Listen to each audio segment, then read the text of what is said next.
Hello, welcome back to my channel, and today I'm going to be making a formal 1930s dress. My brother is getting married in 2 months, and I'm one of the bridesmaids for his fiancé. We get to choose our own dresses, so I thought it was a great opportunity to make my own, and the guidelines are very broad, so there were a lot of different styles and colors to choose from. And so I figured, why not make a dress that I actually really like and could wear again? I have a few 1950s style formal dresses, and I've been getting more interested in the 1930s, but I don't have any formal dresses of that era. This is the color palette for the wedding.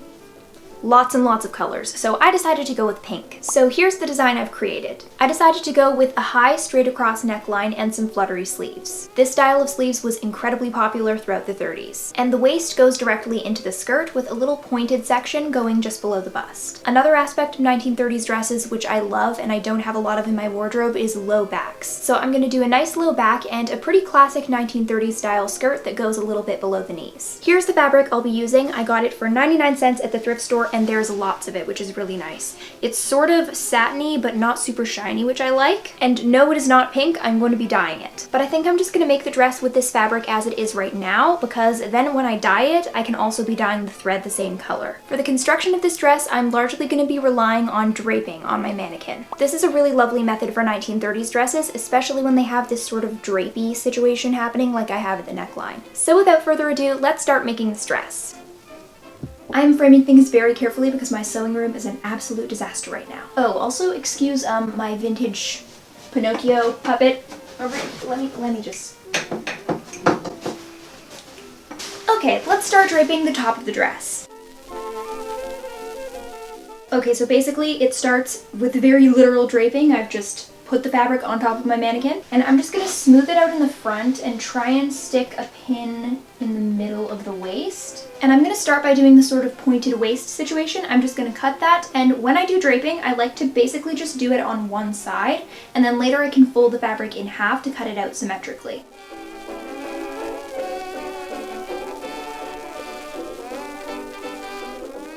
And I'm just gonna turn the mannequin and keep trying to smooth this out around the waist.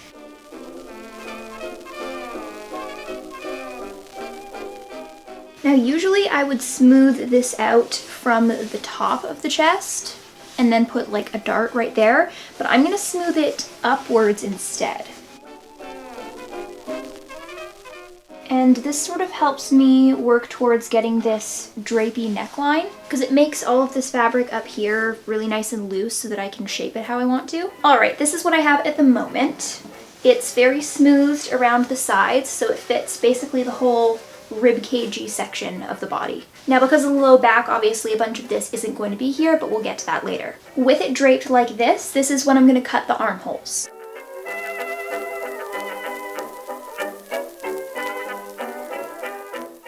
I'm not worrying about making the armholes super duper perfect. I want to strive to make it fit this section best, and this area doesn't really matter. I've just kind of pinned that away. Now I have sort of the armpit where it needs to be, and now I'm going to mark a line right in the middle of the bodice. Now this little line is just going to show me where to fold the fabric, because I'm going to take it all off the mannequin and then fold it in half so that I can cut it out and have it be the same on both sides. So I'll just be cutting the fabric over there to be the same as the fabric over here that I've draped.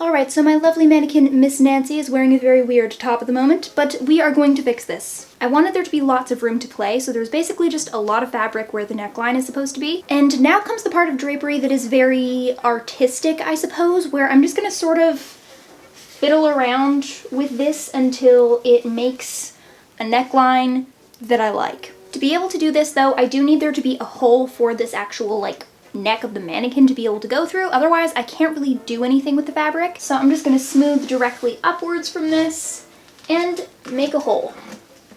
Okay, I've cut out a very gross hole. I'm pretty much just gonna smoosh that down.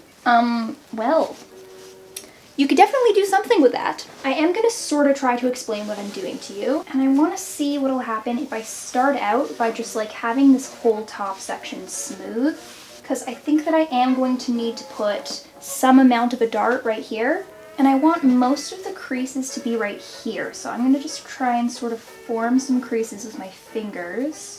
And I want it a little bit more dramatic than that, but I can't really pull the fabric much more because the hole at the neck is kind of small, so I'm going to cut it a little bit bigger.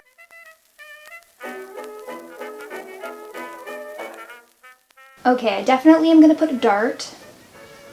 So I am going to put a dart right here, and I'm just going to sort of pinch off the amount of fabric that doesn't need to be there, and you'll pretty much just cut that off. Now I think I have pretty much the amount of slack that I want, and it's coming from the right places. I just need to fiddle around with it for a while.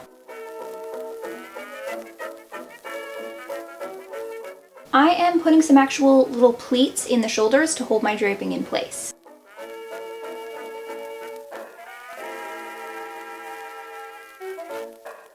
And I've just made the little darts here at the bust. Now I'm going to pin the dart closed, and I'm going to recut the armholes. Now if you wanted a slightly different design, you could actually just like turn this excess fabric into your sleeves. That is very pretty, but it's not exactly what I'm going for. I think this would be great for a 1940s style dress.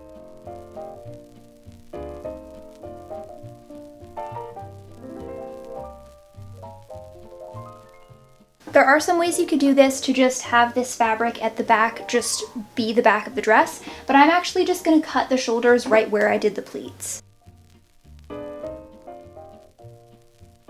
Here's what the back looks like, and I'm going to be attaching a strip later to go down the back. Now I'm once again going to take the fabric off the mannequin, fold it in half, and cut it out to make it the same on the other side. Ta-da! It is another day, hence the outfit change, but I'm quite happy with the front of the dress bodice, so let's move to the back. I'm going to cut out some pieces of fabric that are twice the width of these little shoulder bits from the front of the bodice, plus a little bit of seam allowance. So this is like maybe 2 inches, so it'll be like 4.5 inches. And then I'll make it long enough to go from the shoulder down to the waist. So I'm going to cut those out real quick, and then I'll show you how I'm going to use them.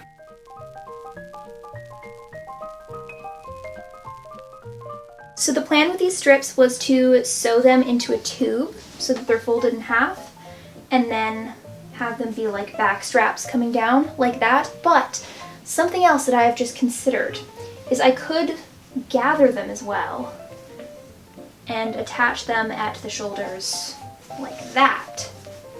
And that could be really pretty, but I don't know. So for now, I'm just going to pin it so that it's folded in half. Okay, I think I have it how I want it, so I'm going to cut it at the waist. And now I've lined it up with the other one, and I'll cut it out to be the same. And now I'm going to pin one of them back on. I'm going to draw a line in pencil on the bodice right where the outer edge of this strip is. And I'll unpin the strap at the bottom, and I'm going to cut along this line, leaving a little bit of seam allowance.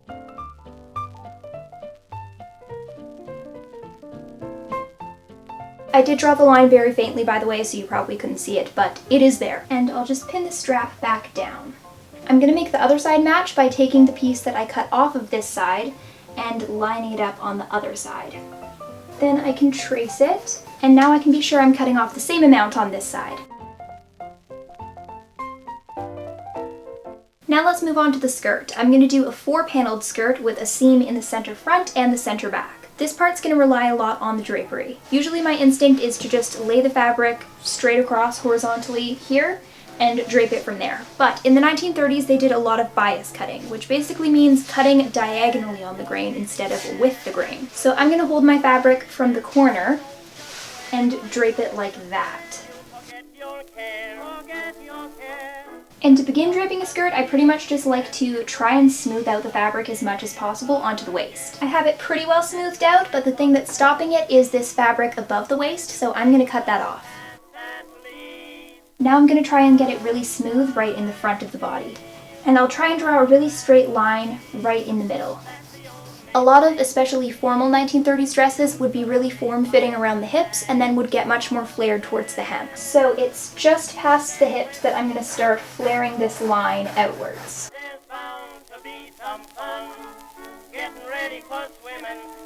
yells, women hate, cheese it, and away you run. It's there you read, Captain Kidd, want to do the things he did. And as a pirate sail across the sea, but before you get a chance to cross the foam, your ma comes and chases all the pirates home. Down by... Okay, we have a puppy visiting in the doorway, but I have the skirt pattern figured out. Just like the top, you only actually need to draft half of the skirt and then cut these pieces out again for the other side. These pieces are nice and flared, so I'll just cut these out again, and then we'll have basically all the pieces we need. So I'm going to cut out the other half of the skirt, and then I want to start working on actually sewing the dress together. I'm going to hold the sleeves off until a little bit later. So I will see you in a moment with almost all of the pattern pieces. My puppy Ethel is here chewing on a bone, so if you hear a noise, excuse that. I have all of my pattern pieces now, and I'm guessing you can imagine how some of them are going to be sewed together. Like all of the main seams of the skirt, I'm going to sew them all using a back stitch, except for the back seam because that's where the closure is going to go. And I'm also going to sew the darts for the bodice. Here is the bodice piece off of the mannequin, and you can see the darts right there, the little triangles that are missing. So right where this sort of little pizza slice is cut out, I'm going to match up the edges and then sew a straight running stitch just along this edge, and then when I unfold it, I should have a nice dart. So I'll do that and most of the skirt seams, and then I'll show you what we're going to do next. He's gonna teach all the fellas how to crochet. Jenny reads a book that gives you a thrill. It's all about a fella named Buffalo Bill. You get so excited that you nearly bust when 17 redskins bite the dust. You're late going home, someone yells, "What's that? Gee whiz, I never saw such a pretty cat." You go to pet it, but you stop because it's not the kind of animal you thought it was. We have a little change of scenery here. I'm in the living room hanging out with my puppy, but I've done the main seams of the skirt and also the darts on the bodice. Now I'm going to finish off some of the edges. I'm going to start with the neckline for the bodice. I'm going to do this by folding over a teeny little bit of the edge and then folding it over again on top of itself, and then I'll do a running stitch on that. I'm also going to be doing this on the skirt, but not on the bottom. We're going to save the hem for a little bit later. As you can see, the skirt is still entirely open, so we have these edges on the side where the closure is going to be. So I'm also going to be finishing up these edges the same way as the neckline, and I'm going to do that on both sides. I'm going to do the same finishing on the armholes as well, but I'm going to wait until I can sort of kind of try the bodice on a little more easily to see if they're actually the right size. But for now, let's just do the skirt opening and the neckline.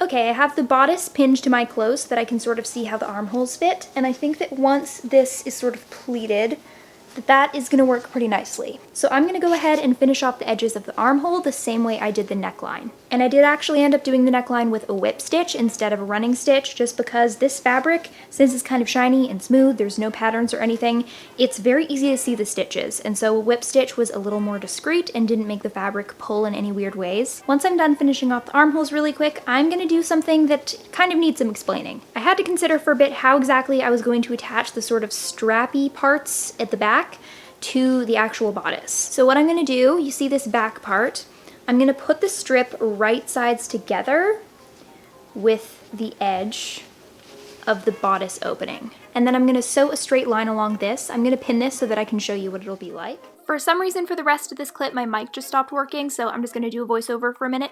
Basically, you're going to sew these pieces right sides together along the edge, and then flip it opened, and then wrap it to the other side, and whip stitch it to the inside of the bodice.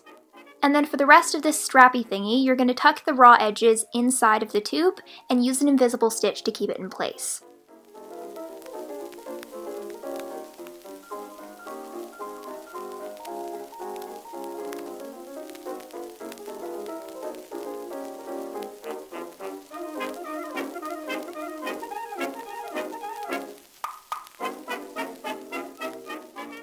here is what the bodice is looking like. The straps are now these big tubes. I'm gonna need to iron those at some point. And now I wanna sew the shoulders together, but I need to put the pleats back into the front part of the shoulder. So I'm gonna fold the pleats carefully and make sure that they're the same on both sides. And then I'm just gonna loosely stitch them there so that they stay in place. And then I can sew this back strappy part to the front of the shoulder. The way I'm gonna do this is by folding the raw edge inside of the tube so that it's like that. And then I can stick the pleated section inside of the tube and then sew an invisible stitch around it. And now is also a good time to sew the bodice and the skirt together. This is pretty self-explanatory. I'll just take the skirt and the bodice, put them right sides together, and sew along the waist. So I'm gonna do all that, and then we'll actually be able to try the dress on and see how it's looking.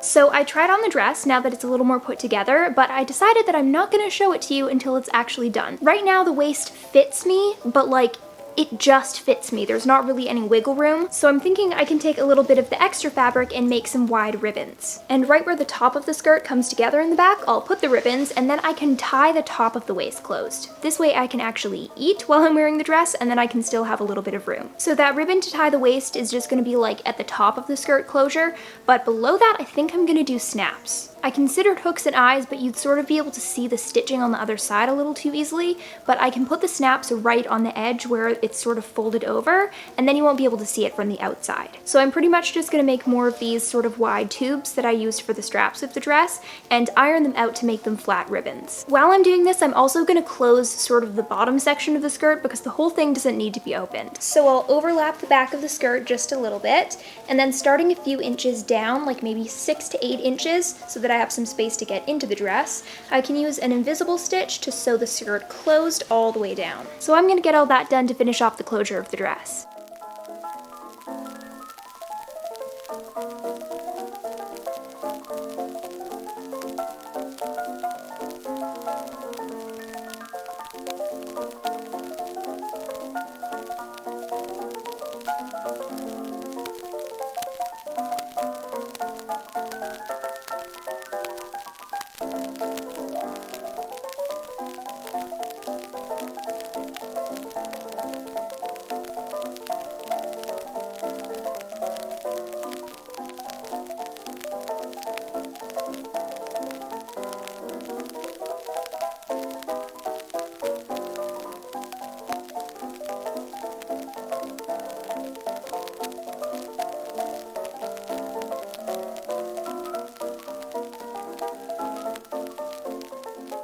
I've finished the closure of the dress. Keep in mind that I still have to iron everything, so it'll look a lot better once I've done that. So at this point we have a relatively complete dress, but I want to add the sleeves. To do this, you need to decide about how much of the armhole you want the sleeve to be attached to. So I want it to be attached to like 13.5 inches of this. You can decide this by trying the dress on and then putting a measuring tape over your arm and just like seeing what looks right. Whatever this measurement is for you is going to be the length of the inner curve of like a really chunky crescent moon shape. So I'll just draw this onto my fabric. As long as you have the curve about the length that you need, then the rest is kind of just artistic decision. Like the size of the thickest part of the crescent shape is going to be the length of your sleeve, and the exact shape of the curve of your crescent moon is just going to sort of affect the way your sleeve falls. If you're not really sure what curve will get you what you're looking for, just make it a little bit bigger than you think you need to have it, and then pin it to the dress and just like try it on, see how it falls, and then you can trim it. I'm going to cut this out with some seam allowance on all sides and then hem it all the way around.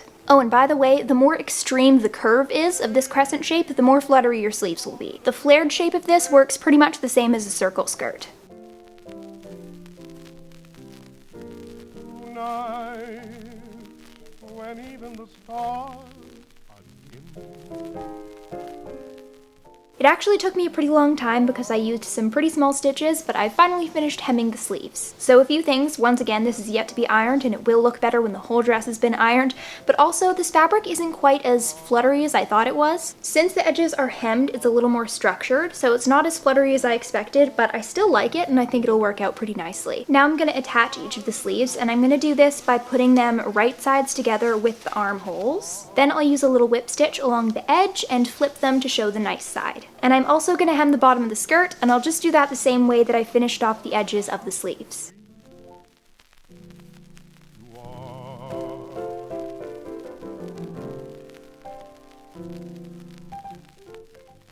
Okay, so a bit of an early peek at the dress, but I was trying it on to see how it fits, and this is how I want the draping to be, right?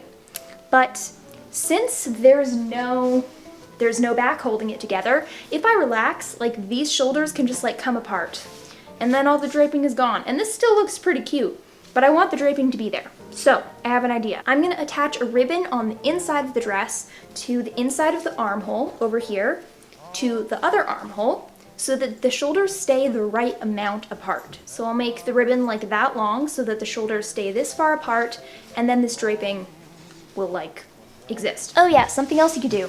You could keep the dress together in the back. You could put like a chain or a string of pearls to hold back together, and that would kind of give you the same effect. But I really love the way the dress looks with a completely open back, so I really want to leave it that way. So I'm going to attach a ribbon to the inside, probably just using a whip stitch, and then we can finally get to dyeing the dress. Okay, hold it.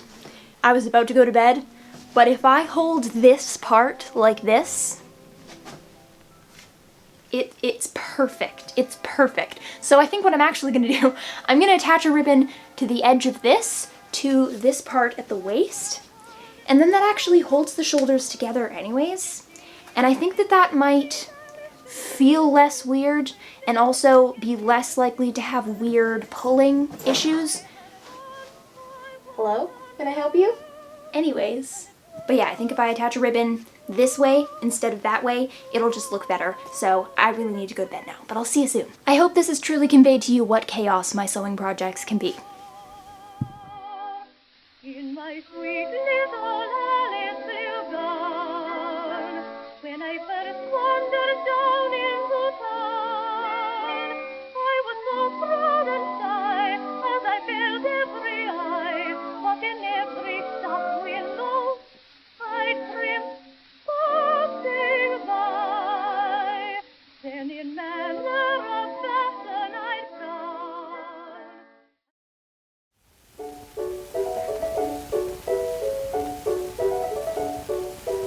Come, little leaf, said the wind one day, come o'er the meadows with me and play. Put on your dresses of red and gold, summer is gone and the days grow cold. Soon as the leaves heard the wind blow cold, down they came fluttering one and all. Over the brown fields they danced and flew, singing the soft little songs they knew.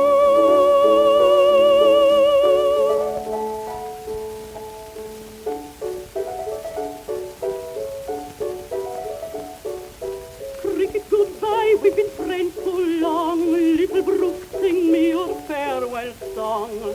Say you're sorry to see us go, for you will miss us right well, we know. Dear little lambs in your fleeces fold, mother will keep you from harm and cold. Fondly we That is the finished result of my 1930s formal dress. Overall, I'm pretty happy with this dress. I think it looks beautiful, but we need to talk about a few things. For one thing, it looks a little bit more like late 1930s, early 1940s just because of the length of the skirt. I accidentally made the skirt a little bit shorter than I was intending, but it still covers my knees. It's still really beautiful. It's just not exactly the traditional 1930s formal length. But that's not the hugest deal. I love the late 30s anyways. Now the next thing, the dye. I didn't really cover that all that much because let me just tell you, it was chaos. This is not nearly as pink as I originally was planning. I wanted it to be more of like a fuchsia-ish color, and I dyed this 4 times. This is as pink as I could get it. And don't get me wrong, this is a beautiful color of pink. It's just not exactly what I had in mind. I used a bunch of different kinds of dyes, including the RIT synthetic material dye, which is specifically intended for dyeing synthetic fibers. And this is still as pink as I could get it. And the dye, the pictures, the bottle was like freaking neon pink. And there are a few flaws in the dye, and I'm not exactly sure how they happened. There's this little patch right here, right there. There's also a teeny bit right there. It's just not super perfect, but that's kind of what you get when you dye, especially because I'm not terribly experienced with dyeing fabric. And those are on the skirt, which kind of has folds in it, so it's not terribly noticeable, which is good. Now with all of that out of the way, let's talk about the things I like about this dress. The first thing is actually kind of related. The color.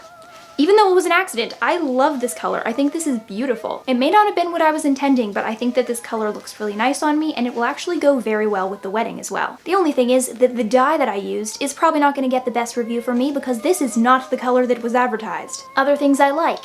The sleeves and the neckline. Basically this whole top situation, I'm in love with it. This is the first time I've attempted this sort of drapey neckline. I'm not exactly sure what it's called, but it's really pretty.